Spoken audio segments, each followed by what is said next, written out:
સદાશિવસમારંભાં શંકરાચાર્યમધ્યમાम् અસ્મદાચાર્યપર્યન્તાં વંદે ગુરુપરંપરાં વંદે ગુરુપરંપરાં.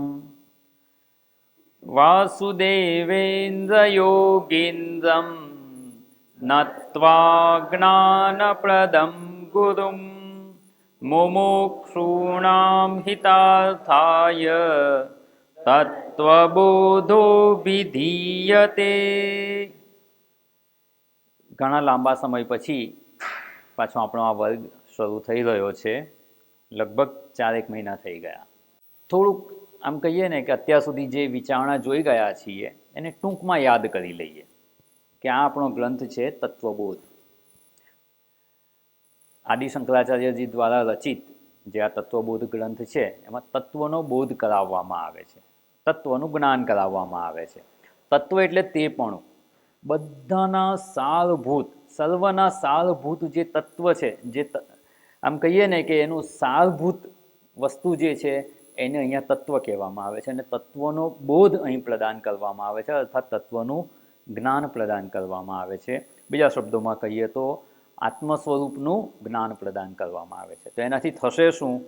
તો શરૂઆતમાં જ જણાવી દીધું હતું. સાધન ચતુષ્ટય સંપન્ન અધિકારીણામ, સાધન ચતુષ્ટય સંપત્તિથી જે યુક્ત છે, એનાથી સંપન્ન છે એવા અધિકારી માટે તત્વ વિવેક પ્રકારમ વક્ષ્યામઃ. એના માટે તત્વનો વિવેક કેવી રીતે કરવાનો, એ આત્મતત્વને કેવી રીતે જાણી શકાય, કેવી વિચારણા કરવાની કે જેના દ્વારા એને જાણી શકાય, એવી વિવેક બુદ્ધિ પ્રાપ્ત થાય, તત્વનો વિવેક કરી શકાય. એ તત્વનો વિવેક શું છે કે તત્વનું જ્ઞાન છે એનાથી શું થશે તો કે એ મોક્ષના સાધનભૂત છે. મોક્ષ સાધનભૂતમ. આ ભણીએ છીએ શેના માટે અધ્યયન કરીએ છીએ? તત્વનો બોધ શા માટે પ્રાપ્ત કરવાનો? તો કે મોક્ષના સાધનરૂપ છે. જ્ઞાનથી જ મોક્ષની પ્રાપ્તિ સંભવે છે. જ્ઞાનાદેવ તુ કૈવલ્યમ. જ્ઞાનથી જ મોક્ષની પ્રાપ્તિ સંભવે છે અને એવો મોક્ષ જ બધાના જીવનનું ધ્યેય છે. મોક્ષને સાદી ભાષામાં આપણે કહીએ તો એવું કહેવાય કે દુઃખ રહિત નિત્ય સુખની પ્રાપ્તિ. અને બધાના જીવનનું આ જ લક્ષ્ય છે. જાણતા કે અજાણતા આની જ પ્રાપ્તિ માટે પ્રયત્ન કરીએ છીએ. સાચો ઉપાય ખબર નથી ને કે દુઃખ રહિત નિત્ય સુખ કેવી રીતે પ્રાપ્ત થાય, એટલે ધર્મ, અર્થ અને કામની પાછળ પડેલા છે. ધર્મ, અર્થ અને કામને પુરુષાર્થ રૂપે એટલે જ સ્વીકારે છે કે ક્યાં આવું નિત્ય સુખ મળે એ ખબર નથી. માટે જો ખબર પડી ગઈ હોય તો બીજા પ્રયત્ન બધા અટકી જવા જોઈએ. મોક્ષના સાધનભૂત આ તત્વનો વિવેક છે. અને તત્વનો વિવેક પ્રાપ્ત કરવા માટે જે સાધન ચતુષ્ટય સંપન્ન અધિકારી હોવા જોઈએ એવું કહ્યું, તો એની આખી વિચારણા જણાવી દીધી કે સાધન ચતુષ્ટય સંપત્તિ એટલે શું. વિવેક, વૈરાગ્ય, ષટ સંપત્તિ અને મુમુક્ષુત્વમ. આપણે વિસ્તારપૂર્વક એની વિચારણા જોઈ ગયા છીએ. એટલે વિવેક, વૈરાગ્ય, ષટ સંપત્તિ. ષટ સંપત્તિમાં શું આવે? દમ નહીં. જો ઘણા લોકો ભૂલો કરે છે. સમ. સમ એટલે શું થાય? લખવું હોય તો કેવી રીતે લખાય? શની ઉપર અનુસ્વાર કરીએ તો સમ. અને સમ આખો મ છે. સમ એટલે કલ્યાણ થઈ જાય. સમ કરોતિ ઇતિ શંકર. તો અહીંયા સમ નહીં, દમ નહીં બોલવાનું. સમ, દમ, ઉપરમ, તિતિક્ષા, શ્રદ્ધા અને સમાધાન. આ ષટ સંપત્તિ છે.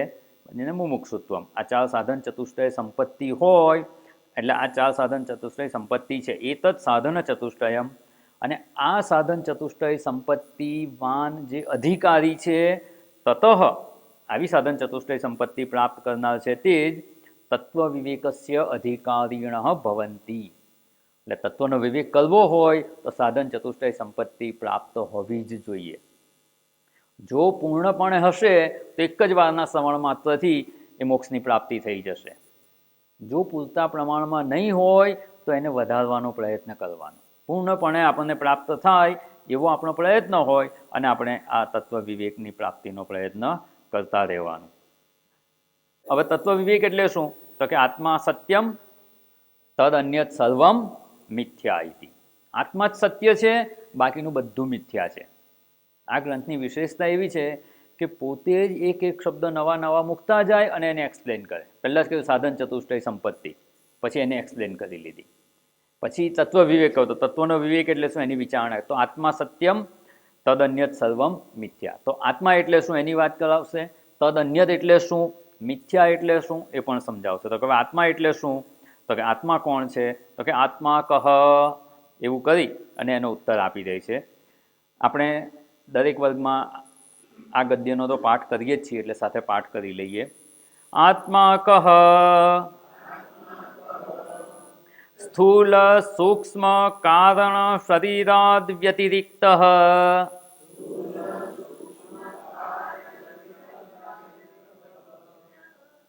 પંચકોશાતીત સન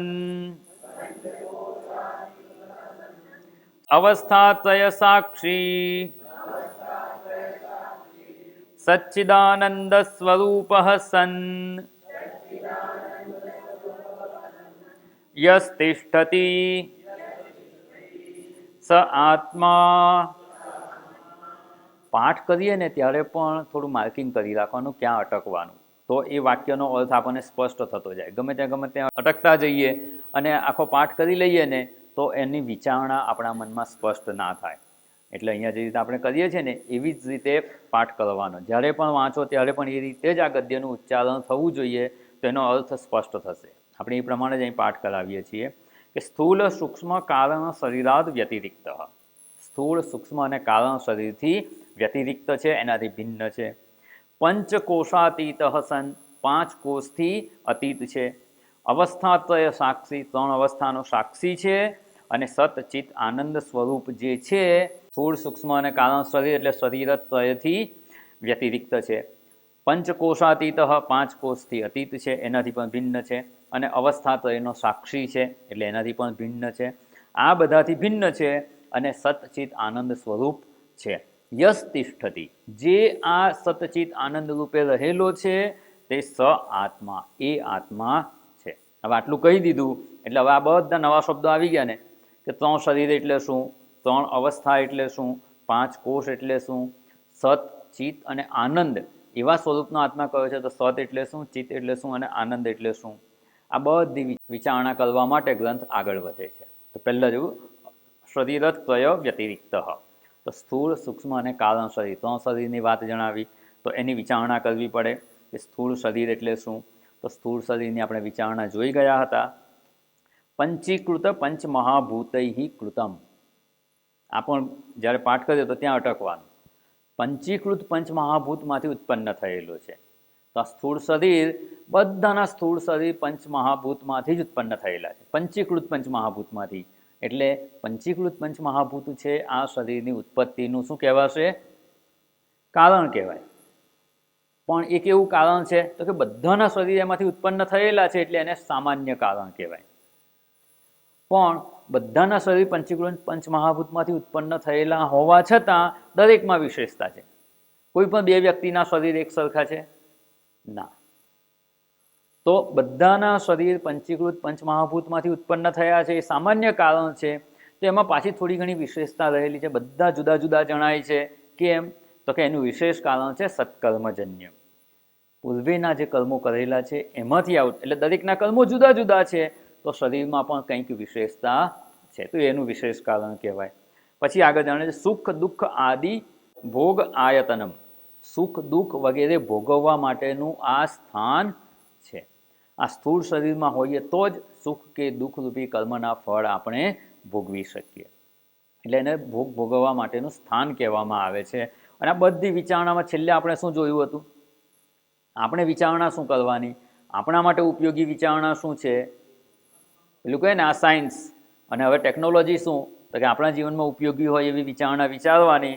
તો કહી દે કે સુખ દુઃખ વગેરે ભોગવવાનું સ્થાન છે, હું આ શરીર નથી. હું તો એ સ્થાનમાં રહી અને આ ભોગવું છું. તો ભોગવનાર જુદો છે અને આ સ્થાન છે. જે રીતે ઘરમાં રહીએ છીએ, ઘર આપણા માટે રહેવાનું સ્થાન છે, આપણે એનાથી જુદા છીએ. એવી રીતે આને જ્યારે કહી દીધું કે ભોગવવાનું સ્થાન છે, આયતન છે, અર્થાત કે હું એનાથી ભિન્ન છું. હું એનાથી ભિન્ન છું તો શરીર ગમે તેવું હોય, સારું હોય કે ખરાબ હોય, સુડોળ હોય કે બેડોળ હોય, નાનું હોય કે મોટું હોય, હલકું હોય કે ભારે હોય, કાળું હોય કે ધોળું હોય, ગમે તેવું હોય, એ સ્થાન છે, હું એનાથી ભિન્ન છું. એટલે એની કોઈ વિશેષતા પણ મારી નથી, એની કોઈ મર્યાદા પણ મારી હોઈ શકે નહીં. એનો ઇમ્પ્લાઇડ મિનિંગ કહેવાય. આપણે એના પર વિચારણા કરવાની છે. શરીર ભોગ ભોગવવાનું સ્થાન છે તો ભાષાંતરમાં લખેલું જ છે. ભોગ ભોગવવાનું સ્થાન કહી દીધું, અર્થાત હું એનાથી જુદો છું. હું જુદો છું, તેની કોઈ પણ વસ્તુ મને સ્પર્શી શકે નહીં. આ વિચારણામાં આપણે સ્થિત થવાનું અને દિવસ દરમિયાન આ વિચારણાને યાદ કરતા રહેવાની. શરીરની ધારો કે કોઈ પણ મર્યાદા આવી ગઈ તો એનાથી આપણે દુઃખી નથી થતા. કેમ દુઃખી નથી થતા? તો કે તમારે રહેવાનું સ્થાન છે, હું એ શરીર નથી. અને શરીરમ, પાછો શરીરમ શબ્દ પણ ત્યાં જણાવે છે. શીર્યમાણત્વાદ, જે ક્ષય પામવાના સ્વભાવવાળું છે, નાશ પામવાના સ્વભાવવાળું છે, અને ખબર જ છે કે આ નાશ પામવાનું છે. આ પુષ્પ લીધું અને અહીંયા બહુ સરસ છે, ડેકોરેશનમાં મૂકી દઈએ, 1 મહિનો રહેવું જોઈએ એવી અપેક્ષા રાખીએ તો શું કહેવાય? સ્વીકારી જ લેવાનું કે 2 દિવસમાં કલમાઈ જશે. પછી કલમાઈ જાય તો દુઃખ થાય ખરું? ના. પણ 1 મહિનો રહે એવી અપેક્ષા રાખી હોય તો, અને 2 દિવસમાં કલમાઈ જાય તો દુઃખ થાય. સમજી લે કે ના, આ તો 2 દિવસમાં કલમાઈ જ જવાનું છે, અને કલમાઈ જાય તો ચિંતા ના થાય, દુઃખ ના થાય. બસ શરીર કેવું છે? તો કે નાશ પામવાના સ્વભાવવાળું જ છે, એ મૃત્યુ પામશે જ. અને જો માની લીધું હશે, સમજી ગયા હોઈશું, તો જ્યારે શરીરનું મૃત્યુ થશે ને ત્યારે આપણને દુઃખ નહીં થાય, કારણ કે તમારે રહેવાનું સ્થાન હતું, હું શરીર નથી. શરીરમ, પછી એના જે વિકારો છે, ષડ વિકાર, એની વાત કરે છે. અસ્થિ, જાયતે, વર્ધતે, વિપરિણમતે, અપક્ષીયતે, વિનશ્યતે. આ બધા વિકારો થાય જ છે. એક અવસ્થા છૂટી જાય છે અને બીજી પ્રાપ્ત થાય છે, બીજી છૂટી જાય છે, ત્રીજી પ્રાપ્ત થાય છે. તો એનાથી આપણે દુઃખી નથી થતા. તો મૃત્યુ પછી પણ, વિનશ્યતિ પછી પાછું આગળ યાત્રા કરવા માટે વધીએ જ છીએ, આગળ જઈએ જ છીએ. તો આ શરીરના કોઈ પણ દુઃખથી દુઃખી ન થઈએ ને, એવી આ વિચારણા છે. અને સ્થૂળ શરીર હું નથી, એ વિચારણા અહીંયા જણાવે. એટલે સ્થૂળ દેહમાંથી અહંભાવ આપણે છોડી શકીએ. આ બધું અનાત્મા છે એટલે શું? એ હું નથી, એ હું નથી, એટલે એમાંથી અહંભાવ છોડી દેવાનો. શરીર જ ત્રયનો વિવેક કરી અને 3 શરીર હું છું એ ભ્રાંતિમાંથી મુક્ત કરે છે. અને પછી જ્યારે અવસ્થા ત્રય આવશે, 3 અવસ્થામાં પણ એ શરીરનું પ્રાધાન્ય છે. જાગ્રત અવસ્થામાં સ્થૂળ શરીરનું પ્રાધાન્ય છે, પણ જાગ્રત અવસ્થામાં એ સ્થૂળ શરીરને મારું માનીને જીવીએ છીએ. એટલે આ શરીરમાં હું ભાવ આ 3 શરીરની વિચારણાથી છોડાવે છે. અને આ શરીરમાં જે મારાપણું છે, મમત્વ ભાવ છે, મારું છે, શરીરમાં મારાપણુંનો ભાવ છે, એ અવસ્થાત્રયના વિવેકથી છોડાવે છે. તો અહીંયા ષડ વિકારવત એતદ સ્થૂળ શરીરમ, આ સ્થૂળ શરીર ષડ વિકારયુક્ત છે. એટલે કોઈ પણ સમયે કોઈ પણ વિકાર હોય એ શરીરનો છે, મારો નથી. એ ભાવમાં આપણે સ્થિત થવાનો પ્રયત્ન કરવાનો. ત્યાર પછી સૂક્ષ્મ શરીર. સૂક્ષ્મ શરીર એટલે શું? બહુ ઝીણું હોય એવું ના. સૂક્ષ્મ શરીર માટે કહે છે અપંચીકૃત પંચમહાભૂતૈ કૃતમ. બધાના સૂક્ષ્મ શરીર શેમાંથી બનેલા છે? અપંચીકૃત પંચમહાભૂત. એ સામાન્ય કારણ. સત્કર્મજન્યમ, પૂર્વે જે કર્મો કરેલા એના સંસ્કાર રૂપ આ સૂક્ષ્મ શરીર હોય છે. એ સંસ્કાર બધા એમાં હોય છે, અને એટલે એને સત્કર્મજન્યમ કહ્યું. પછી સુખ દુઃખ આદિ ભોગ સાધનમ, સુખ દુઃખ વગેરે ભોગ ભોગવવાનું સાધન છે. પેલું સ્થાન હતું, આ સાધન છે. એનાથી પણ એ જ સિદ્ધ થાય છે કે હું આ સૂક્ષ્મ શરીર નથી. હું સૂક્ષ્મ શરીર નથી, તો સૂક્ષ્મ શરીરની જે કંઈ મર્યાદા હોય કે વિશેષતા હોય તે મારી નથી. સૂક્ષ્મ શરીરમાં જેટલી વસ્તુ છે ને, એ બધામાં આ વિચારણા લાગુ પાડવાની. અને આ વિચારણાને જો ક્રમબદ્ધ કરીએ ને તો 1 કલાકનું નિધિધ્યાસન એ ઓછું પડે. જો આ બધા મુદ્દાને વિસ્તારપૂર્વક આપણે નિધિધ્યાસનમાં લઈએ તો. સૂક્ષ્મ શરીર, હવે એમાં કેટલા ભાગ છે, એમાં શું શું આવેલું છે? તો કે પંચ જ્ઞાનેન્દ્રિયાણી, 5 જ્ઞાનેન્દ્રિયો, 5 કર્મેન્દ્રિયો, પંચ પ્રાણાદય, મનશ્ચૈકમ બુદ્ધિશ્ચૈકા, 1 મન અને 1 બુદ્ધિ, એવમ સપ્તદશ કલાભિ સહ યત તિષ્ઠતિ તત્ સૂક્ષ્મ શરીરમ.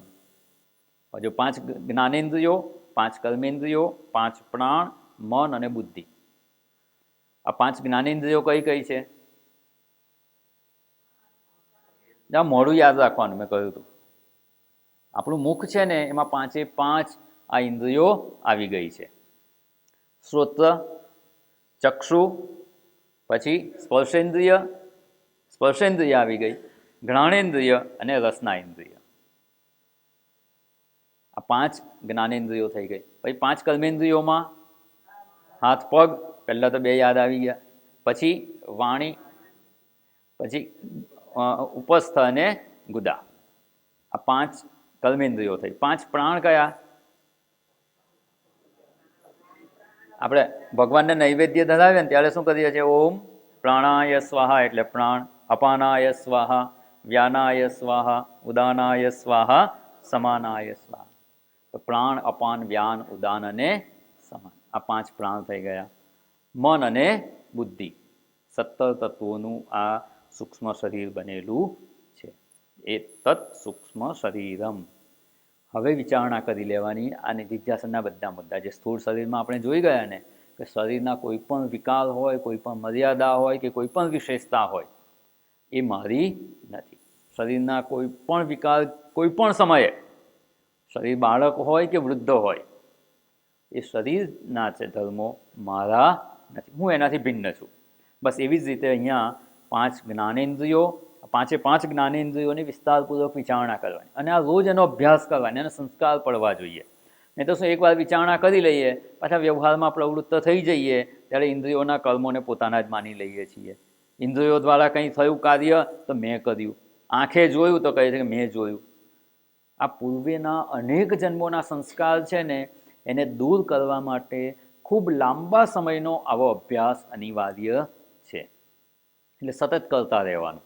સવારે પ્રાતઃકાળે આપણે નિધિધ્યાસન કરવા બેસીએ ત્યારે તો કરવાનું જ, પણ દિવસ દરમિયાન પણ આ વિચારણાને યાદ કરતા રહેવાનું. ચાલવાનું કર્મ કરે છે પાદેન્દ્રિય, પગ ચાલે છે. પગ ચાલે છે અને ત્યારે આપણે ભલે વ્યવહારમાં કહીએ કે હું જઉં છું, પણ આપણી સમજ સ્પષ્ટ હોવી જોઈએ કે આ ચાલવાનું જે સામર્થ્ય છે ને, એ પાદેન્દ્રિયનું છે, મારું નથી. કોઈક સમય એવો આવે કે પગમાં ફ્રેક્ચર થઈને ચાલવાનું સામર્થ્ય નથી, તો ચાલવાનું સામર્થ્ય ન રહ્યું એ કોનું છે? પાદેન્દ્રિયની મર્યાદા આવી ગઈ, મારી નહીં. હાથમાં કંઈ ગ્રહણ કરવાનું સામર્થ્ય નથી, તો એ હસ્તેન્દ્રિયનું અસામર્થ્ય થઈ ગયું છે, મારું નહીં. અને એ કર્મ કરવાથી કંઈ સંસ્કાર આવે ને તો એ મનમાં આવે છે, મારામાં નહીં. એટલે 5 જ્ઞાનેન્દ્રિયો, 5 કર્મેન્દ્રિયો, 5 પ્રાણ. 5 પ્રાણ શરીરને બધા તંત્રો ચલાવે છે. પ્રાણથી જ ખાધેલું અન્ન પચતું હોય છે, લોહીનું રુધિરાભિસરણ થતું હોય છે. આ પ્રાણના જે કંઈ કર્મો છે, જો એ સારામાં સારી રીતે થતા હોય, ઘણા લોકો એવું કહેતા હોય છે કે મારી તો પાચન શક્તિ એટલી મજબૂત છે ને, એટલી સારી છે ને, કે ગમે તે ખાવ ને પચી જાય, પથરાય પચી જાય. અને ઘણાને ખીચડી પણ ના પચે. તો એ પ્રાણનું સામર્થ્ય કે અસામર્થ્ય છે, મારું નહીં. તો એના દુઃખોથી આપણે મુક્ત રહી શકીશું, એના તાદાત્મ્યથી આપણે છૂટી શકીશું. એટલે દરેકે દરેક ઇન્દ્રિયો, 5 કર્મેન્દ્રિયો, 5 જ્ઞાનેન્દ્રિયો, 5 પ્રાણ, મન અને બુદ્ધિ, આ દરેકનો વિચાર કરવાનો, ક્રમબદ્ધ રીતે વિચારણા કરવાની. ધારો કે ચક્ષુ ઇન્દ્રિયનું જ લઈએ, એક દ્રષ્ટાંત લઈએ કે ચક્ષુ ઇન્દ્રિય દ્વારા જે કંઈ જોવાનું સામર્થ્ય છે કે અસામર્થ્ય છે, તો એ ચક્ષુ ઇન્દ્રિયનું છે, મારું નથી. એ મર્યાદા એની છે, મારી નથી. ચક્ષુ ઇન્દ્રિય દ્વારા કંઈ દ્રશ્ય જોયું અને એના સંસ્કાર મનમાં આવી ગયા, તો એ પણ મારા નથી. ચક્ષુ ઇન્દ્રિયના કોઈ પણ ગુણધર્મો મારા નથી. એ રીતે બધી જ ઇન્દ્રિયોની વિચારણા કરવાની. સૂક્ષ્મ શરીરના 17 અવયવની આવી રીતે વિચારણા કરવાની અને એ હું નથી એ સમજમાં સ્થિત થવાનો પ્રયત્ન કરવાનો. ત્યારે આ ગદ્ય આપણે સમજ્યા છીએ એવું કહેવાય. નહીં તો ભાષાંતર તો આપણને ખબર જ છે કે આ સૂક્ષ્મ શરીર હું નથી, પણ એને વ્યવહારમાં એ સમજને લાવવાનો પ્રયત્ન કરવાનો, તો એના દ્વારા આપણે દુઃખમુક્ત થઈ શકીએ. પછી આવે છે 5 જ્ઞાનેન્દ્રિયો કઈ કઈ છે, એના દેવતા કોણ છે, એનો વિષય શું છે, આ બધી વિચારણા આપણે જોઈ ગયા છીએ. પછી કારણ શરીર હતું, સ્થૂળ, સૂક્ષ્મ અને કારણ શરીર.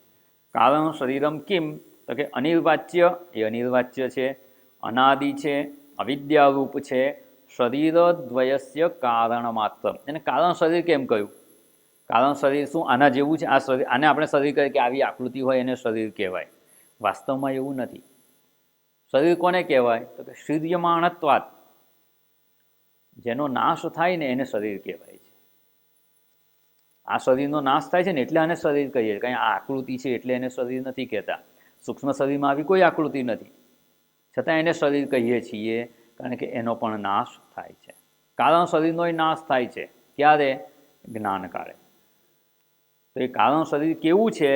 તો કે અનિર્વાચ્ય છે, અનાદિ છે, અવિદ્યારૂપ છે. બંને શરીરનું કારણ માત્ર છે, કારણ કે અવિદ્યા છે, અવિદ્યારૂપ છે, અજ્ઞાનરૂપ છે.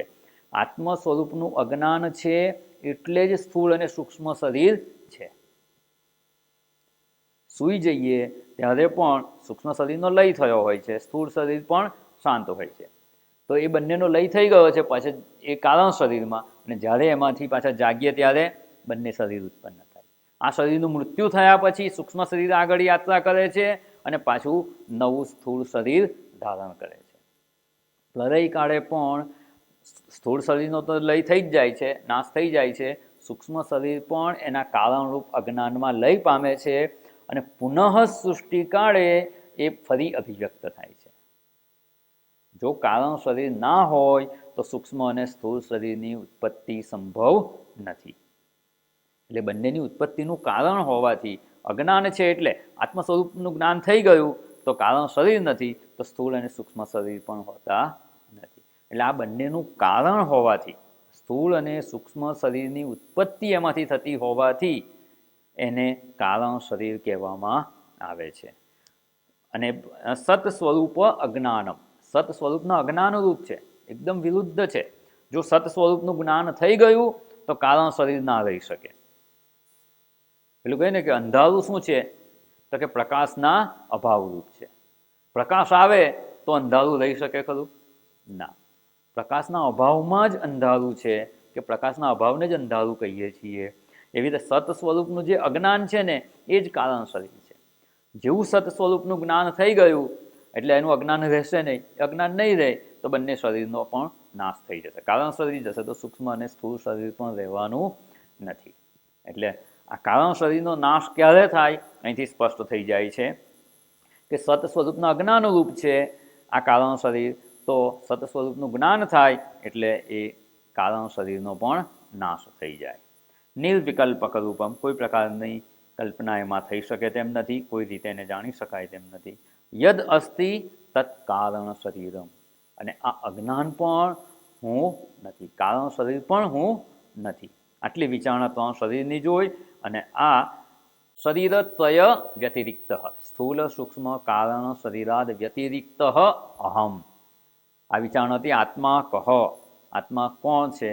તો ત્યાં જણાવેલું સ્થૂળ સૂક્ષ્મ કારણ શરીરથી વ્યતિરિક્ત છે.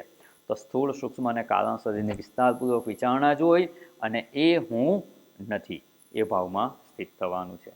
એટલે સ્થૂળ સૂક્ષ્મ કારણ શરીરાદ વ્યતિરિક્ત આત્મા, આત્મા અર્થાત કે હું, સ્થૂળ સૂક્ષ્મ કારણ શરીરથી વ્યતિરિક્ત હું છું. ત્યાર પછી અનાત્મા શું ને આત્મા શું? કહ્યું ને આત્મા કહ, આટલી આટલી વસ્તુ અનાત્મા છે અને આટલી વસ્તુ આત્મા છે. ત્રણ શરીર, ત્રણ અવસ્થા અને પંચકોશ આ અનાત્મા છે, એની વિચારણા ચાલી રહી હતી. એટલે અનાત્મા જેટલું જેટલું છે ને એને ત્રણ વિભાગમાં વહેંચી દીધું હતું. ત્રણ શરીર, ત્રણ અવસ્થા અને પાંચ કોષ, ત્રણ ગ્રુપમાં વહેંચી દીધા. એમાં પહેલા ગ્રુપની વિચારણા પૂરી થઈ ગઈ, શરીરત્વય, એટલે ત્રણ અનાત્માની વિચારણા જોઈ લીધી. ત્યાર પછી અવસ્થાત્વય, એટલે કે અવસ્થાત્વયમ કિમ, ત્રણ અવસ્થા જે કઈ, તો એ ત્રણ અવસ્થા કઈ છે? તો કે જાગ્રત, સ્વપ્ન અને સુષુપ્તિ. આ ત્રણે ત્રણને જાણવાની, એની વિશેષતા જાણવાની, એ શું છે જાણીશું. અને અહમ અવસ્થાત્વય સાક્ષી, હું એનો સાક્ષી છું, એ વિચારણા આપણે કરવાની છે. તો જાગ્રત અવસ્થા કા? તો કે શ્રોત્રાદિ જ્ઞાનેન્દ્રિય શબ્દાદિ વિષયૈશ્ચ જ્ઞાયત ઇતિ યા સા જાગ્રત અવસ્થા. સ્થૂલ શરીરાભિમાની આત્મા વિશ્વ ઇતિ ઉચ્યતે. જાગ્રત અવસ્થા કોને કહેવાય? જાગ્રત અવસ્થા એટલે અત્યારે બધા જાગ્રતમાં છીએ ને, જો ઇન્દ્રિયો દ્વારા એના વિષયોનું ગ્રહણ થાય, એ વિષયોનો અનુભવ થાય તો એને જાગ્રત અવસ્થા કહેવામાં આવે છે. જો ઇન્દ્રિયો દ્વારા તેના વિષયોનું ગ્રહણ ન થાય તો એને જાગ્રત અવસ્થા કહી શકાય નહીં. સત્સંગ હોલમાં બેઠા હોઈએ, અહીંથી શબ્દો બોલાય, કાનમાં એ શબ્દો પ્રવેશે, પણ જો એની પાછળ મન ન હોય, મન ક્યાંક બીજે જતું રહ્યું, તો એ શબ્દોનું ગ્રહણ થતું નથી. કાનમાં ગ્રહણ થઈ ગયું, શ્રોત્રેન્દ્રિય ગ્રહણ કરતી નથી, તો એ જાગ્રત અવસ્થા કહેવાય નહીં. જાગ્રત અવસ્થા ત્યારે જ કહેવાય જ્યારે ઇન્દ્રિયો દ્વારા એના વિષયોનું ગ્રહણ થાય. ગ્રહણ થવું અર્થાત કે એનો અનુભવ થવો જોઈએ. ઘણીવાર આંખ ખુલ્લી હોય ને વિચારે ચડી ગયા, સામેથી કોઈ વ્યક્તિ જાય ને તોય ખબર ના રહે. એનો અર્થ શું થયો? એનું પ્રતિબિંબ તો આંખમાં પડ્યું, પણ આપણી ચક્ષુ ઇન્દ્રિય એને ગ્રહણ નથી કર્યું, એનો અનુભવ મનમાં નથી આવ્યો, એની પાસે મન નહોતું, તો એ જાગ્રત અવસ્થા ના કહેવાય. એને શું કહેવાય? નહીં, તંદ્રાની આંખ ખુલ્લી છે. ઘણીવાર એવું થાય, વિદ્યાર્થી પણ ભણતો હોય ને તો આમ આંગળી ફરતી હોય, વંચાતું જતું હોય, પણ મન ક્યાંક બીજે જ હોય, એક પણ શબ્દ વાંચેલો અંદર રજીસ્ટર ના થાય. એ છે ને એક જાગતા જોયેલું સ્વપ્ન એવું કહેવાય. એના માટે કયો શબ્દ વપરાય ખબર છે? દિવા સ્વપ્ન. મનોરાજ્ય કહે દિવા સ્વપ્ન. દિવમ એટલે દિવસ, દિવસે જોયેલું સ્વપ્ન, એટલે જાગ્રત અવસ્થા એને ના કહેવાય. જો જાગ્રત અવસ્થા કેવી હોય તો અહીંયા કહ્યું છે એ વ્યાખ્યા પ્રમાણે થવું જોઈએ. શ્રોત્રાદિ જ્ઞાનેન્દ્રિયૈ શબ્દાદિ વિષયશ્ચ જ્ઞાયતે. ઇન્દ્રિયો દ્વારા એના વિષયોનું ગ્રહણ થવું જોઈએ, એના વિષયોનો અનુભવ થવો જોઈએ. ઘણીવાર એવું થાય, લોકો ખાવા બેઠા હોય ને ખાઈ લઈને પછી જો આપણે પૂછીએ ને કે આ શાક કેવું હતું, તો કે એ તો યાદ જ નથી, એમાં ધ્યાન જ નહોતું. તો કે પહેલાં ખાતો તો ત્યારે કેવું હતું ને, તો ધ્યાન રાખ. એનો અર્થ શું? એ તો એ વખતે હું એની પાછળ મારું મન લગાડત, હું એનો અનુભવ કરે. ખવાય તો ગયું, એનો અનુભવ ના હોય.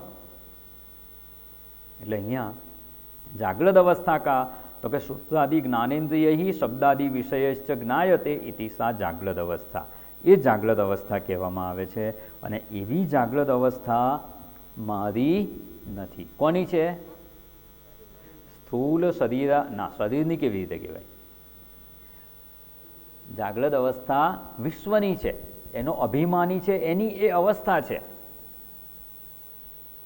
આ અવસ્થા કોની છે? કોઈક તો હોય ને એનો અભિમાની, કે આપણે કહીએ કે આ હાથ રૂમાલ મારો છે, કોઈ કહેનાર તો હોવું જોઈએ ને.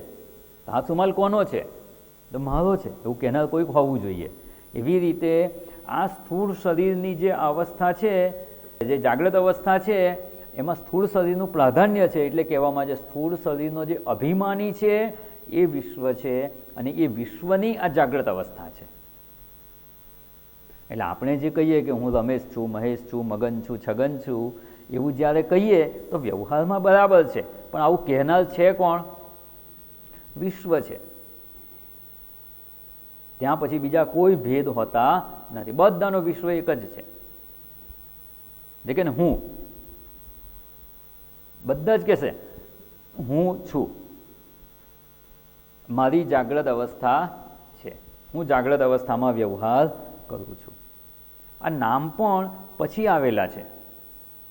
જન્મ પછી કંઈ છઠ્ઠીના દિવસે કંઈ નામ આપવામાં આવે ને, જન્મ વખતે તો નામ હોતું નથી, પણ જન્મ વખતથી જ જાગ્રત અવસ્થા તો છે. તો એ જાગ્રત અવસ્થાનો જે અભિમાની છે, જાગ્રત અવસ્થામાં જે વ્યવહાર કરે છે, એને આપણે વિશ્વ કહીએ છીએ. હવે આ થોડીક આપણે વિચારણા જે જોઈ હતી છેલ્લે, કે આ જાગ્રત અવસ્થાનો જે અભિમાની છે ને એ વિશ્વ છે એવું જ્યારે કીધું, એટલે એનો અર્થ શું? એ વિશ્વ છે, હું નહીં. એ વિશ્વ જાગ્રત અવસ્થામાં જ છે, સ્વપ્નમાં છે? જો સ્વપ્નમાં ના હોય, અને આપણે સ્વપ્નમાં હોઈએ છીએ કે નહીં? તો આપણે જાગ્રતમાં અને સ્વપ્નમાં બંનેમાં છીએ, અને આ વિશ્વ ક્યાં છે? માત્ર જાગ્રતમાં છે. એટલે હું વિશ્વ હોઈ શકું નહીં. અને જો હું વિશ્વ નથી, તો વિશ્વની જે જાગ્રત અવસ્થા છે એ મારી હોઈ શકે નહીં. ખૂબ સુંદર વિચારણા છે અહીંયા. આ ત્રણ અવસ્થા હું નથી, અને ત્રણે ત્રણ અવસ્થાનો અભિમાની અહીંયા જણાવવામાં આવેલો છે. વિશ્વ, તૈજસ અને પ્રાજ્ઞ, એની જે વિચારણા જણાવી છે કે આ ત્રણ જો વ્યવહારમાં જોઈએ ને તો આ ત્રણે ત્રણની પાછળ કોણ રહેલું છે? એની પાછળ હું તો છું જ.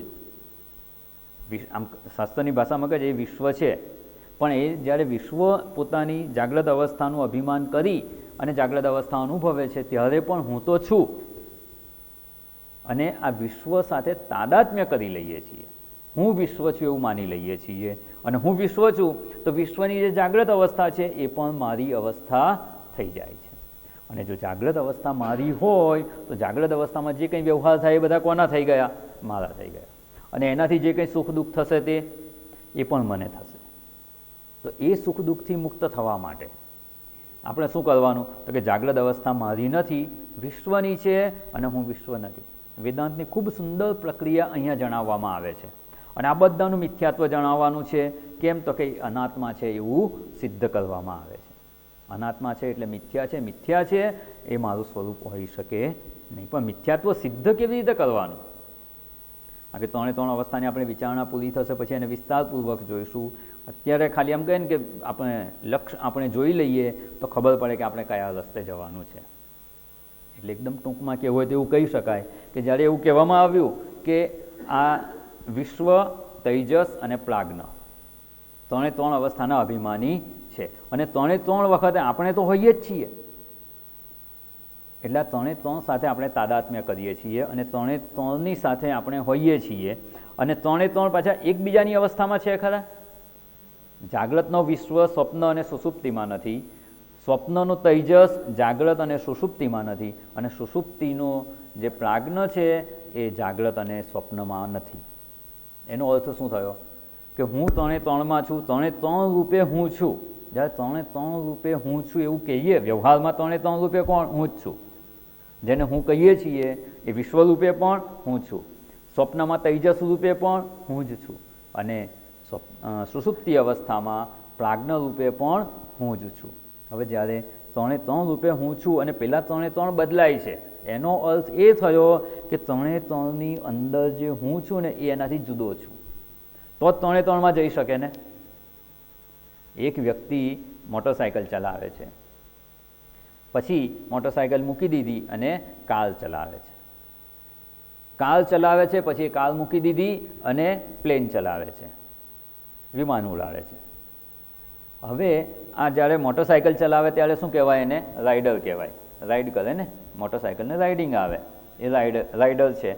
કાર ચલાવે તો ડ્રાઈવર છે, અને પ્લેન ચલાવે તો પાયલોટ છે. બરાબર? ત્રણ નામ થઈ ગયા. આ ત્રણે ત્રણ રૂપે કહે છે કે હું જ છું, એક જ વ્યક્તિ છે. તો ત્રણે ત્રણ રૂપે એ જ હોય. અને જ્યારે રાઇડર છે ત્યારે ડ્રાઈવર અને પાયલોટ નથી, જ્યારે ડ્રાઈવ કરે છે ત્યારે રાઇડર અને પાયલોટ નથી, પાયલોટ છે ત્યારે એ રાઇડર અને ડ્રાઈવર નથી. એનો અર્થ એ થયો કે આ ત્રણે ત્રણ વખતે એ વ્યક્તિ તો હાજર છે અને આ ત્રણે ત્રણ વસ્તુ આવવા જવાવાળી છે. એક છે ત્યારે બીજી નથી, બીજી છે ત્યારે ત્રીજી વસ્તુ નથી. ત્રણે ત્રણમાં હું છું અને આ ત્રણે ત્રણ બદલાય છે એવું જ્યારે કહીએ ત્યારે સ્પષ્ટ થઈ જાય છે કે આ ત્રણે ત્રણથી હું ભિન્ન છું. માણસ તરીકે આ ત્રણે ત્રણ ના હોય ને તો એ તો હોય જ છે.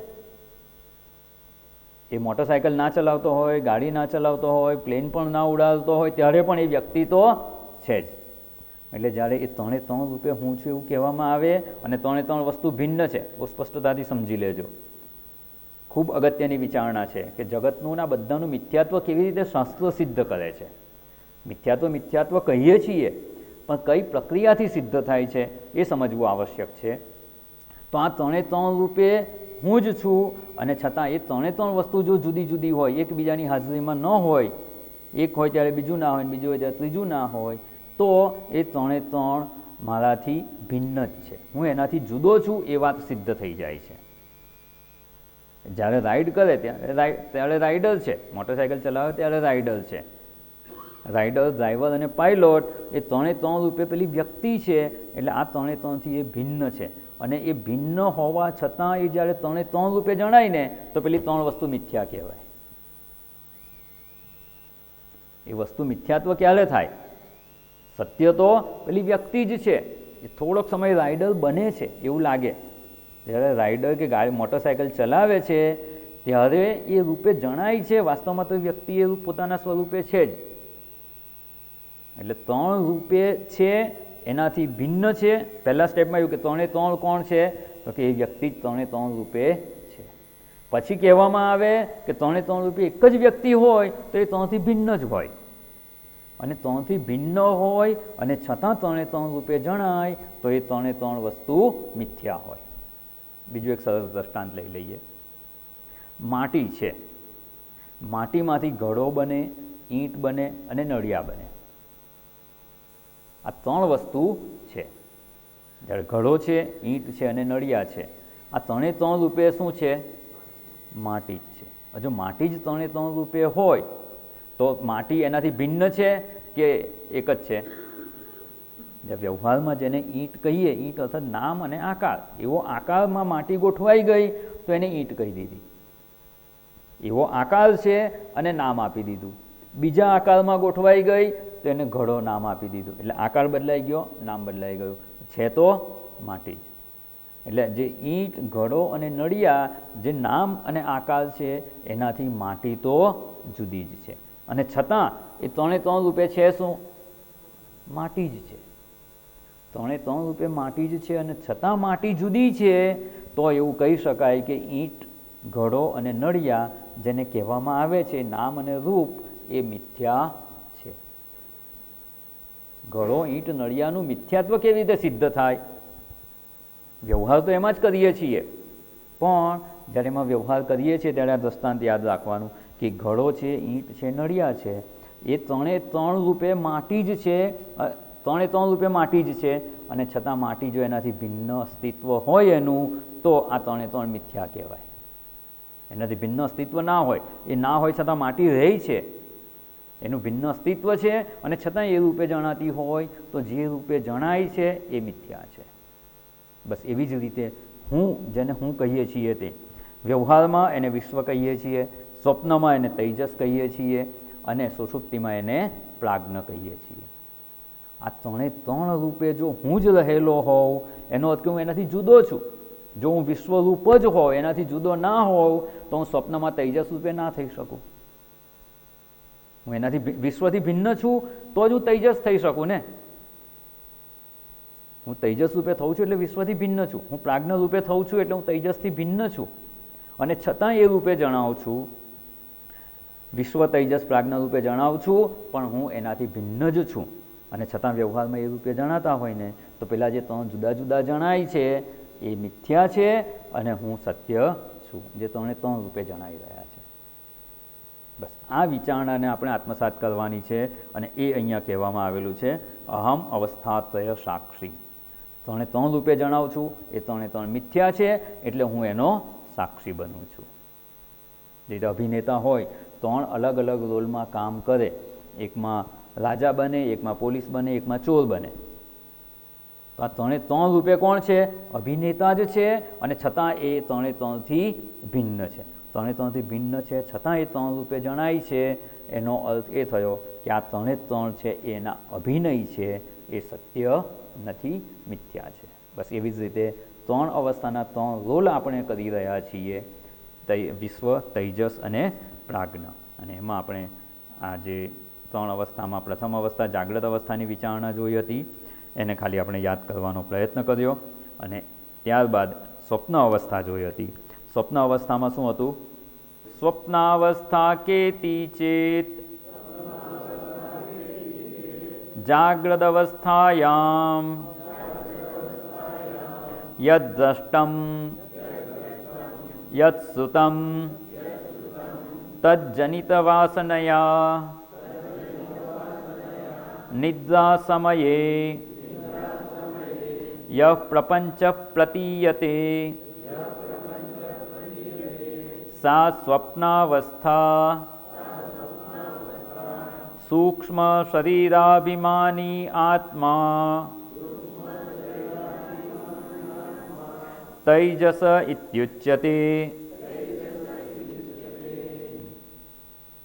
જાગ્રત અવસ્થામાં સ્થૂળ શરીર સાથેનું તાદાત્મ્ય હતું, અને જે જોઈને વ્યાખ્યા કે સ્થૂળ શરીરમાં હોઈએ એનું પ્રાધાન્ય હોય, અને ઇન્દ્રિયો પોતાના વિષયોનું ગ્રહણ કરે ત્યારે એને જાગ્રત અવસ્થા કહેવામાં આવે છે. જો એના વિષયોનું ગ્રહણ ન થાય, એનો અનુભવ ન થાય, તો જાગ્રત અવસ્થા કહેવાતી નથી. જ્યારે અનુભવ થાય ને, એમાં એક વિચારણા આપણે જોઈ હતી કે એ સ્થૂળ શરીરમાં રહેલી ઇન્દ્રિયોના ગોલક અને ઇન્દ્રિયો, એની પાછળ જો હું હોઉં તો જ એનું ગ્રહણ થાય. આપણે કહ્યું કે ચક્ષુ ઇન્દ્રિયની પાછળ જો હું હોઉં તો જ ચક્ષુ ઇન્દ્રિય દ્વારા રૂપનું ગ્રહણ થાય છે, નહીં તો વસ્તુ સામેથી પસાર થઈ જાય અને એનું ગ્રહણ ન થાય તેવું બની શકે. સ્પષ્ટતા રાખવાની કે આ દેહની સાથે તાદાત્મ્ય હોવું જોઈએ, ઇન્દ્રિયો સાથે તાદાત્મ્ય હોવું જોઈએ. એની સાથે તાદાત્મ્ય હોય અર્થાત કે દેહાભિમાન છે તો જાગ્રત અવસ્થા છે. ટૂંકમાં કહીએ તો એટલું કહી શકાય. દેહાભિમાન છે, દેહની સાથે અભિમાન છે, ઇન્દ્રિયો સાથેનું અભિમાન છે. હું આ દેહ છું, હું ઇન્દ્રિયો છું અને હું આ વિષયોનું ગ્રહણ કરું છું કે આનો અનુભવ કરું છું, એવું દેહાદિ સાથેનું તાદાત્મ્ય જેને દેહાભિમાન કહેવામાં આવે છે, એ દેહાભિમાન છે તો જાગ્રત અવસ્થા છે. અને દેહાભિમાન કરનાર છે કોણ? વિશ્વ. ટૂંકમાં આખા ગદ્યનો સાર આટલો જ છે. દેહાભિમાન છે તો જાગ્રત અવસ્થા છે, દેહાભિમાન અનુભવનાર કે એનું અભિમાન કરનાર છે એ વિશ્વ છે. અને માત્ર જાગ્રત અવસ્થામાં છે. જ્યારે આ જાગ્રત અવસ્થા છૂટી જાય, હવે સ્વપ્ન અવસ્થાની વિચારણા છે. સ્વપ્ન અવસ્થા એટલે શું? તો કે જાગ્રત અવસ્થા ગઈ. ત્રણે ત્રણ ભિન્ન ભિન્ન અવસ્થા છે. જાગ્રત છે ત્યારે સ્વપ્ન અને સુષુપ્તિ નથી. હવે જાગ્રતમાંથી જ્યારે સ્વપ્નમાં જઈએ ત્યારે શું થાય છે? જાગ્રત અવસ્થા નથી. જાગ્રત અવસ્થા નથી એટલે શું? સ્થૂળ શરીર સાથેનું તાદાત્મ્ય નથી, એ છૂટી ગયું. એ તાદાત્મ્ય છૂટી ગયું અર્થાત કે દેહાભિમાન છૂટી ગયું. અને દેહાભિમાન છૂટી ગયું તો શું થશે? હવે બે ઓપ્શન છે. જાગ્રત અવસ્થામાંથી આપણે જો દેહાભિમાન છૂટી ગયું તો કાં તો સ્વપ્ન હશે અથવા સુષુપ્તિ હશે, બેમાંથી એક હશે. તો એ અર્થ એ થયો કે જ્યારે દેહાભિમાન છૂટે તો જ સ્વપ્ન કે સુષુપ્તિ આવે. જાગ્રત અવસ્થામાં શરીર અને ઇન્દ્રિયો સાથે તાદાત્મ્ય છે ત્યાં સુધી. અને ઘણીવાર લોકો કહેતા હોય છે કે મને ઊંઘ જ નથી આવતી. ઊંઘ નથી આવતી અર્થાત શું? દેહાભિમાન છૂટ્યું નથી. અને ઘણીવાર એવું લોકો વાંચતા સૂઈ જાય. વાંચતા હોય જ્યાં સુધી તમે એમાં ઇન્વોલ્વ થાવ, દેહાભિમાન રાખો, આ ચક્ષુ ઇન્દ્રિય સાથે તાદાત્મ્ય કરેલું છે ને હું વાંચું છું, વાંચેલું સમજીને વાંચવાનો પ્રયત્ન કરો ને તો ઊંઘ આવે જ નહીં, કારણ કે તાદાત્મ્ય છે જ. પણ ક્યારે ઊંઘ આવે? વાંચતા વાંચતા ઊંઘ આવી જાય એનો અર્થ શું? વાંચવામાં તમારું મન છે જ નહીં. ચક્ષુ ઇન્દ્રિય સાથે તાદાત્મ્ય જો ધીમે ધીમે છૂટી ગયું તો વાંચતા વાંચતામાં હાથ ફરતો હોય અને ઊંઘ આવી જાય. એટલે દેહાભિમાન છે ત્યાં સુધી જાગ્રત અવસ્થા છે. દેહાભિમાન છૂટે તો જ સ્વપ્ન અવસ્થા કે સુષુપ્તિ અવસ્થાની પ્રાપ્તિ થઈ શકે.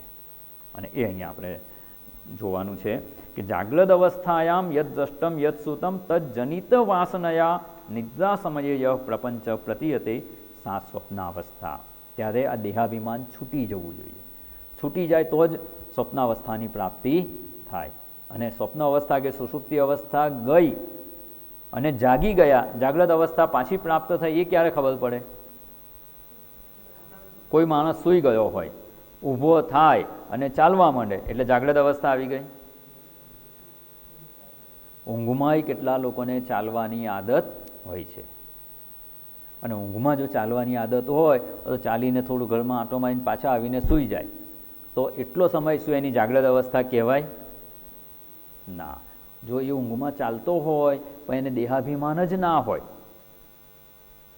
એને ખબર જ નથી, સવારે ઉઠીને પૂછો તો એને ખબર જ ના હોય, પછી ઉઠીને ફ્રીજમાંથી મીઠાઈ ખાઈ પણ લઈને પાછો સૂઈ જાય. પણ જો એ અનુભવ એના મનમાં સંગ્રહિત ના થયો હોય, મનમાં એ અનુભવ એને ગ્રહણ કર્યો ના હોય, એને ખબર જ ના હોય તો એને જાગ્રત અવસ્થા ના કહેવાય. જાગ્રત અવસ્થા ક્યારે કહેવાય? આ દેહાભિમાન રૂપી કોટ પહેરી લઈએ તો એને જાગ્રત અવસ્થા કહેવાય. ત્યાં સુધી જાગ્રત અવસ્થા હોતી નથી. પેલું કહેવાય ને કે કાળો કોટ પહેરે પછી જ શું કહેવાય? એને વકીલ કહેવાય. કાળો કોટ ના પહેરે ત્યાં સુધી એ વકીલ ના કહેવાય. દેહાભિમાનનો કોટ પહેરીએ તો જાગ્રત અવસ્થામાં છીએ, અને દેહાભિમાનનો કોટ નથી પહેર્યો તો સ્વપ્ન અવસ્થા કે સુષુપ્તિ અવસ્થા છે. તો સુષુપ્તિ અવસ્થામાં શું થાય છે? તો કે જાગ્રત અવસ્થા દરમિયાન જ્યારે દેહાભિમાન હતું અને ઇન્દ્રિયો દ્વારા જે જે વિષયોનું ગ્રહણ કરેલું એના સંસ્કાર મનમાં આવી ગયા, અને એ સંસ્કાર જ્યારે પ્રતીત થાય એ સંસ્કારને લીધે જે કંઈ પ્રપંચ પ્રતીત થાય તો એને સ્વપ્ન અવસ્થા કહેવામાં આવે છે. અને જાગ્રત અવસ્થાના જે યદ દ્રષ્ટમ યદ સુતમ, બે ઇન્દ્રિયોની વાત જણાવી, દ્રષ્ટમ અને સુતમ, કારણ કે એનું પ્રાધાન્ય હોય છે. સાંભળેલું હોય કે જોયેલું હોય વધારે યાદ રહે. બીજા બધા ઇન્દ્રિયો દ્વારા પણ જે કંઈ ગ્રહણ કરીએ છીએ યાદ તો રહેતું હોય છે, પણ બહુ લાંબો સમય ના રહે. આજે સોમવાર થયો, ગયા સોમવારે શું ખાધું હતું એ યાદ નથી રહેતું. એટલે એ રસના ઇન્દ્રિય છે, જ્ઞાનેન્દ્રિય છે, સ્પર્શેન્દ્રિય છે, આ બધા દ્વારા પણ આપણે સંસ્કાર ગ્રહણ કરીએ છીએ. આ બધો ડેટા અંદર આવે છે. જાગ્રત દરમિયાન બધું રેકોર્ડિંગ થાય છે અને સ્વપ્નમાં શું થાય છે, પછી પ્લેબેક થાય, રિપ્લે થાય છે, એમાંથી દેખાય. હવે કયું દેખાય? જે અંદર નાખેલું છે એમાંથી કયું દેખાશે ને આપણા હાથની વાત નથી. કોમ્પ્યુટરમાં ડેટા બધો નાખી દઈએ પછી એમાંથી શું સ્ક્રીન પર દેખાશે એ કંઈ આપણા હાથની વાત નથી. ઘણીવાર એવું થાય, તમે જો પ્રોપર એનું ફાઇલ નેમ ના આપો, તારીખ પ્રમાણે બરાબર સેવ ના કરવું હોય આ વિડીયોને, બધામાં એક જ નંબર આપી દો, પછી કયું વાગશે શું ખબર પડે? કંઈ ખબર ના પડે. બસ એવું જ આ સ્વપ્ન અવસ્થામાં થાય છે. અનેક જન્મોના સંસ્કાર આપણા મનમાં છે. જાગ્રત અવસ્થા દરમિયાન જે વસ્તુના આપણે અનુભવ કરેલા છે, જે ઇન્દ્રિયો દ્વારા વિષયોનું ગ્રહણ કરેલું છે ને જે અનુભવ આપણી અંદર આવી ગયા છે, જે પણ વસ્તુ જોઈએ ને, જે 5 ઇન્દ્રિયો દ્વારા 5 વિષયોનો જે અનુભવ કરીએ એ આપણા મનમાં સંસ્કાર રૂપે આવી જાય છે. અને આ બધું રેકોર્ડિંગ મનમાં થયા જ કરે છે. જેટલો સમય જાગ્રત અવસ્થા હોય ને એટલી વાર રેકોર્ડિંગ ચાલુ જ હોય છે. અને જે કહ્યું હતું ને કે કેમેરામાં ઓડિયો વિડીયો બે જ વસ્તુ રેકોર્ડ થાય ને, અવાજ આવે અને દ્રશ્ય જણાય, બે વસ્તુ જ થાય. પણ અહીંયા આ પુષ્પની સુગંધ છે એ એમાં રેકોર્ડ થાય.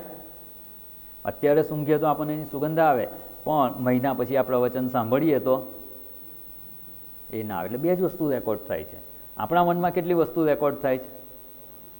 5 વસ્તુ. અને સતત ચાલુ જ છે રેકોર્ડિંગ.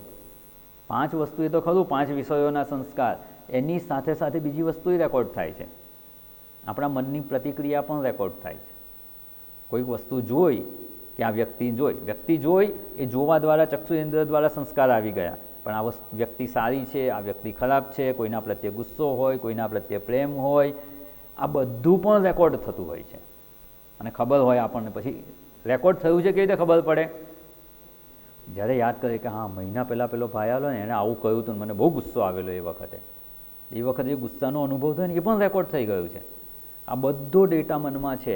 અને પછી એ જ્યારે સ્વપ્ન અવસ્થામાં ગમે ત્યારે ગમે તે ભેગું થઈ અને જણાય છે. એટલે ક્યારેય આપણે કલ્પનાય ના કરી હોય ને એવું બધું ભેગું થઈ અને આપણને સ્વપ્ન અવસ્થા જણાય છે. અને એવી જે સ્વપ્ન અવસ્થા છે, સ્વપ્ન કાળે એ સ્વપ્ન અવસ્થા જાગ્રત જેટલી જ સત્ય જણાય છે.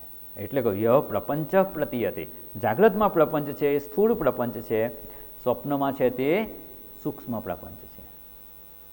પણ એ પ્રપંચ એવો જ છે, જેવું જાગ્રતમાં જણાય એવું જ ત્યાં જણાતું હોય છે. પણ ત્યાંના દેશ અને કાળ જુદા હોય છે. એટલે સ્વપ્ન કાળે જે કંઈ જણાય છે એ જાગ્રતના અનુભવોના સંસ્કાર કે તજ્જનિત વાસનયા, એની વાસના કે સંસ્કાર અનુસાર જ જણાય છે. અને એને જાણનાર એ સ્વપ્ન અવસ્થાનો અભિમાની છે કે જે કે આ સ્વપ્ન હું જોઉં છું, આ સ્વપ્ન અવસ્થા મારી છે, એવું કહેનાર છે એ તૈજસ છે. એટલે કે સ્વયં પ્રકાશ જેવી એની સ્થિતિ છે.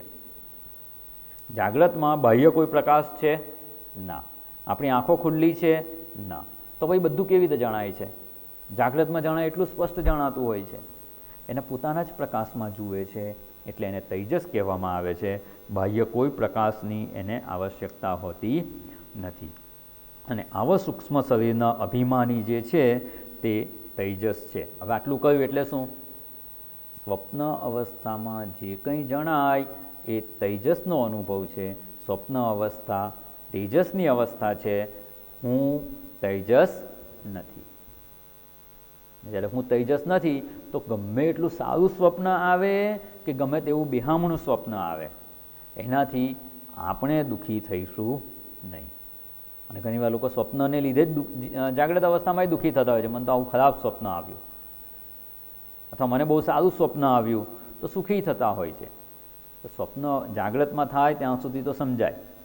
સ્વપ્નના સુખ દુઃખથી જો સુખી દુઃખી થતા હોય તો ત્યાં સમજી લેવાનું કે આ સ્વપ્ન અવસ્થા તેજસની છે, મારી નથી. હું તેજસ નથી, હું એનાથી ભિન્ન છું, અને એટલે એ મિથ્યા સિદ્ધ થઈ જાય છે. જેના રૂપે જણાય અને છતાં એનાથી ભિન્ન હોય તો જે જણાય છે તે મિથ્યા. આ સીધો સિમ્પલ પ્રિન્સિપલ છે.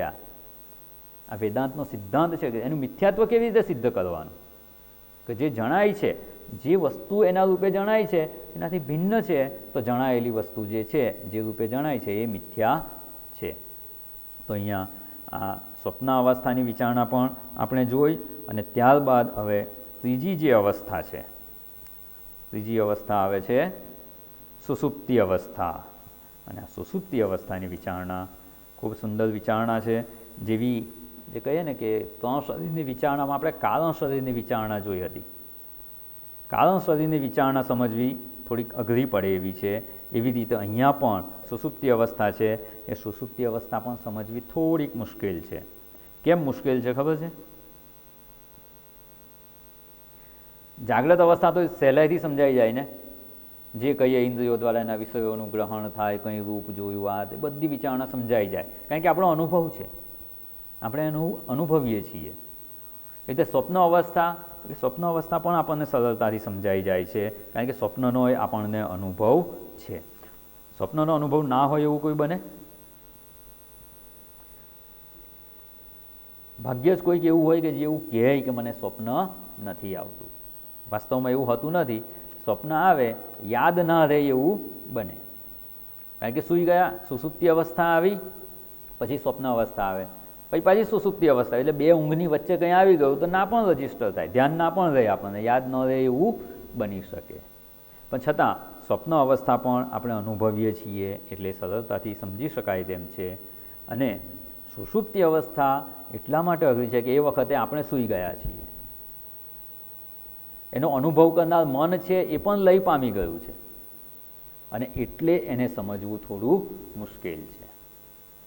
જે રીતે કારણ શરીર હતું, સ્થૂળ અને સૂક્ષ્મ બંનેનું કારણ શરીર, બંનેના કારણરૂપ છે, એટલે એ સમજવું થોડું મુશ્કેલ હતું. અને પાછું અજ્ઞાનરૂપ હતું. કંઈક વસ્તુરૂપ હોય તો સમજાય સહેલાઈથી, આ તો અજ્ઞાનરૂપ, અવિદ્યારૂપ છે. અત્યારે જાગ્રત અવસ્થામાં અહીંયા મારે તમને સમજાવ્યું કે આ ટેબલ છે, આ ખુરશી છે, આ પંખો છે, એસી છે, આ બધું સમજાવવું હોય તો સમજી જવાય કે નહીં? સમજી શકાય. પણ અહીંયા એકદમ અંધારું કરી દીધું હોય, ક્યાંયથી કોઈ પ્રકારનો પ્રકાશ ના હોય, અને મારે એને સમજાવવું હોય તો એ અઘરું પડે. બસ અહીંયા પણ હવે આ જે સુષુપ્તિ અવસ્થા છે ને, એને પણ સમજાવવાની થોડીક મુશ્કેલ થાય એવી છે, પણ શાસ્ત્ર એને ખૂબ સુંદર રીતે સમજાવે છે. અને જો એ પ્રમાણે સમજીશું ને તો ખૂબ સરળતાથી આ સમજી શકાય તેમ છે.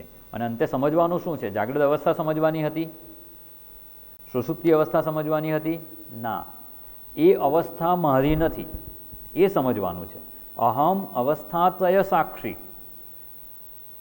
પણ થયું છે શું? એને જ મારી અવસ્થા માની લીધી છે, એટલે એની વિસ્તારપૂર્વક વિચારણા કરીને આપણે સમજ પ્રાપ્ત કરીએ છીએ કે આ જાગ્રત અવસ્થામાં આટલું આટલું છે, એ મારી અવસ્થા નથી. સ્વપ્ન અવસ્થા આવી છે, એ મારી અવસ્થા નથી. એનાથી આપણે જુદા થવાનું છે, એટલે જાણવું પડે કે આનાથી જુદું કરવાનું. પેલું ઘઉં વીણવાના હોય ને, સિઝનમાં ઘઉં લઈએ, કેવી રીતે વીણવાના? અચ્છા, કાંકરા વીણવાના, ઘઉં નહીં ને? પણ એમાં ખબર તો હોવી જોઈએ ને કે આ ઘઉં છે અને આ કાંકરા છે. કાંકરા કાઢી નાખવાના છે એ ખબર તો હોવી જોઈએ ને. ઘણી વાર શું, ઘઉંની સાથે સફેદ કાંકરા હોય, કાળા પણ હોય, અને પેલા જવ જેવા પણ હોય, છોડા સાથે હોય, એ કાઢવાનું. તો શું કાઢવાનું છે એ તો ખબર હોવી જોઈએ ને. એટલે આ અવસ્થા મારી નથી, એના માટે એ અવસ્થા સમજવી પડે. બસ એવી જ રીતે અહીંયા પણ સુષુપ્તિ અવસ્થા જે અહીંયા છે એને આપણે થોડું ગદ્યનું ઉચ્ચારણ કરી લઈએ. અતઃ સુષુપ્ત્યવસ્થા કા અહમ કિમપી ન જાનામિ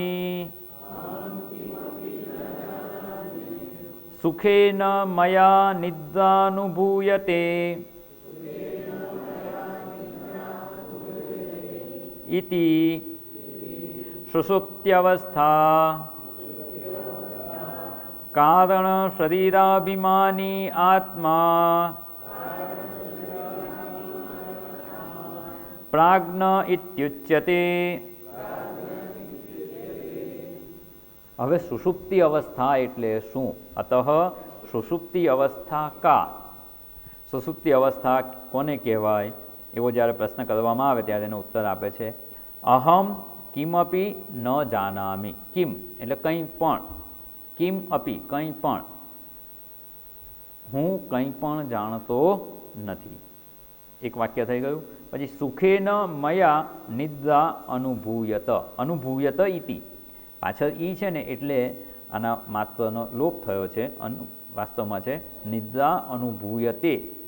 જુદું બોલીએ તો નિદ્રા અનુભૂયતે, અને સાથે બોલવું હોય તો નિદ્રા અનુભૂયત ઇતિ. સુખપૂર્વક મયા એટલે મારા દ્વારા નિદ્રાનો અનુભવ કરવામાં આવ્યો.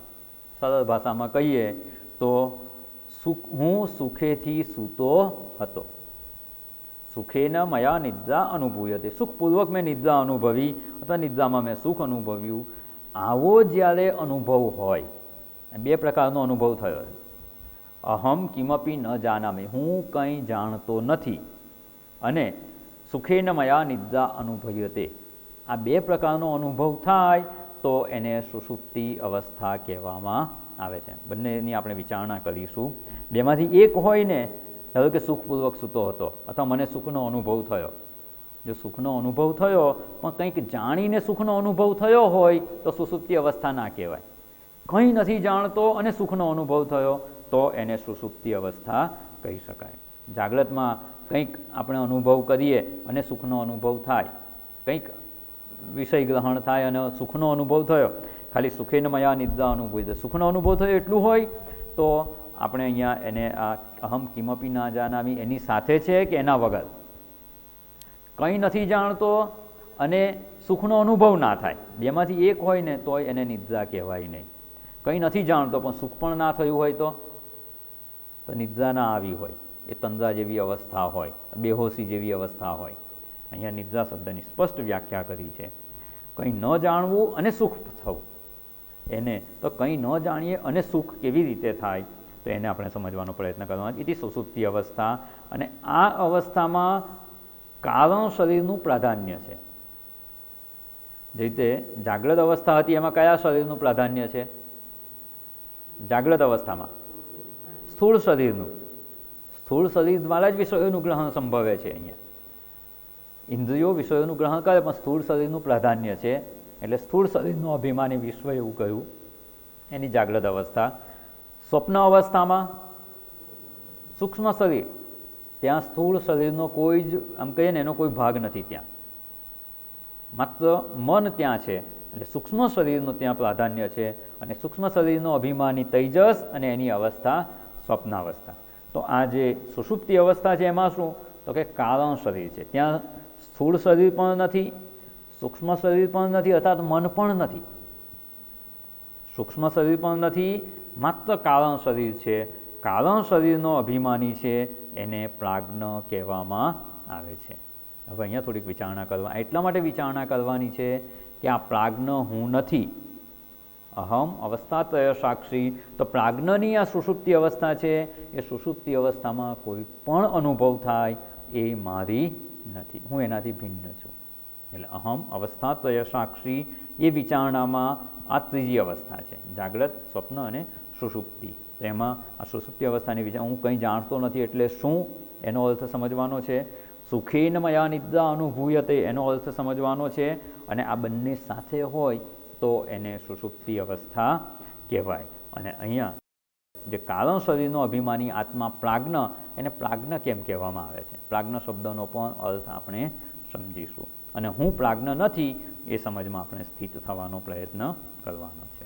આજનો સમય થઈ ગયો છે, કાલે પુનઃ મળીશું ત્યારે આ વિચારણામાં આગળ વધીશું. ઓમ પૂર્ણમદ પૂર્ણમિદમ પૂર્ણાત પૂર્ણમુદચ્યતે પૂર્ણસ્ય પૂર્ણમાદાય પૂર્ણમેવાવશિષ્યતે. ઓમ શાંતિ શાંતિ શાંતિ. હરિ ઓમ. શ્રી ગુરુભ્યો નમઃ. હરિ ઓમ.